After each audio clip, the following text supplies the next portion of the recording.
కొండనాలకి మంతేస్తే ఉందనాలక ఊడిపోయిందన్నట్టు ఉంది ఏపీలో పరిస్థితి. ఎన్నికల్లో గెలిచేందుకు కూటమి పెద్ద ఎత్తున హామీలిచ్చింది. సంక్షేమ పథకాలు పెద్ద ఎత్తున అమలు చేస్తామని చెప్పుకొచ్చింది. సూపర్ 6 పథకాలు ఇస్తామని ఊరువాడా ప్రచారం చేసింది. కానీ అమలు చేసే విషయానికి వచ్చేసరికి మాత్రం ఎందుకో వెనకడుగు వేస్తోంది. ఉన్న సంక్షేమ పథకాలకు కోత విధించి కొత్త పథకాలు అందించేందుకు రంగం సిద్ధం చేస్తోంది. ముఖ్యంగా పాత పింఛన్లు రద్దు చేసి కొత్త పింఛన్లు అందించేందుకు కసరత్తు చేస్తుండడం హాట్ టాపిక్ అవుతుంది. తాజాగా ఏపీ ప్రభుత్వం కీలక నిర్ణయం తీసుకుంది. ఎంతో కాలంగా కొత్త పెన్షన్ల కోసం వేచి చూస్తున్న వారికి గుడ్ న్యూస్ చెప్పింది. కొత్త పెన్షన్లు మంజూరు చేయాలని కూటమి ప్రభుత్వం నిర్ణయించింది. ఇందుకోసం ముహూర్తం ఖరారు చేసింది. కొత్త పెన్షన్ల మంజూరు చేయడంతో పాటుగా అర్హత లేకుండా పెన్షన్ తీసుకుంటున్న వారికి కోత వేసేందుకు నిర్ణయించింది. ఈ మేరకు ప్రభుత్వం అధికారులకు ఇచ్చిన ఆదేశాల మేరకు కసరత్తు కొనసాగుతోంది. అయితే పాత పెన్షన్లు రద్దు చేస్తే కానీ కొత్త పెన్షన్లు ప్రకటించలేని స్థితిలో ప్రభుత్వం ఉండడం విశేషం. ఏపీలో కొత్త పెన్షన్ల దారికి రంగం సిద్ధమవుతుంది.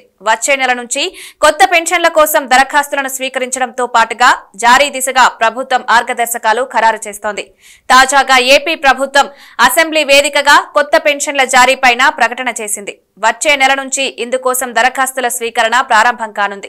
ఆన్లైన్ విధానంతో పాటుగా వార్డు, గ్రామ సచివాలయాల ద్వారా దరఖాస్తులు స్వీకరించాలని నిర్ణయం తీసుకుంది. ఇందుకు సంబంధించి వారి ఎంపిక సైతం గ్రామ సభల ద్వారా నిర్వహించాలని సూత్రప్రాయంగా నిర్ణయించింది.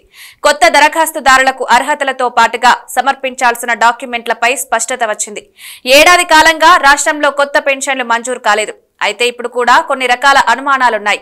అర్హత ఉన్న వారికి మంజూరవుతాయా లేదా అన్న అనుమానాలు కొనసాగుతున్నాయి. రాష్ట్ర వ్యాప్తంగా దాదాపు 2 లక్షలకు పైగా కొత్త పెన్షన్ల కోసం దరఖాస్తులు ఇప్పటికే పెండింగ్ లో ఉన్నట్లు అధికారులు తేల్చారు. అదేవిధంగా గత ప్రభుత్వంలో పలువురు అనర్హులకు పెన్షన్లు మంజూరు చేసినట్లు గుర్తించారు.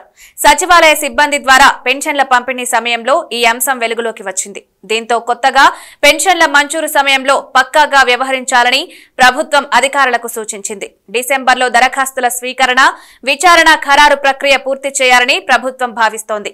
జన్మభూమి 2 జనవరిలో ప్రారంభించాలని ఇప్పటికే నిర్ణయించిన ప్రభుత్వం ఆ సమయంలోనే కొత్త పెన్షన్లను విడుదల చేయాలని ప్రభుత్వం నిర్ణయించింది. వృద్ధాప్య, వితంతు పెన్షన్తో పాటుగా అన్ని రకాల పెన్షన్లలో అర్హులైన వారి నుంచి దరఖాస్తులు స్వీకరించనున్నారు. అయితే ఉన్న పెన్షన్ల తొలగింపు, కొత్త వాటి మంజూరుపై డిఫెన్స్ కొనసాగుతోంది. దరఖాస్తుదారులు తమ అప్లికేషన్లతో పాటుగా సమర్పించాల్సిన డాక్యుమెంట్లపైన అధికారులు స్పష్టతనిచ్చారు.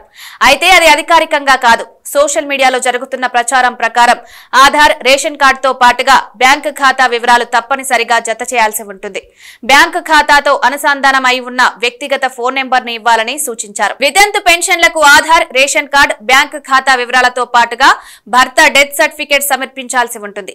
వీటిని స్థానిక సచివాలయ సిబ్బంది పరిశీలించి వారి అర్హతను ఖరారు చేస్తారు. వీరికి జనవరి నుంచి కొత్త పెన్షన్లు పంపిణీ చేసేలా ప్రభుత్వం సూత్రప్రాయంగా నిర్ణయించింది. అర్హత లేని వారిని తొలగింపు అంశంలోనూ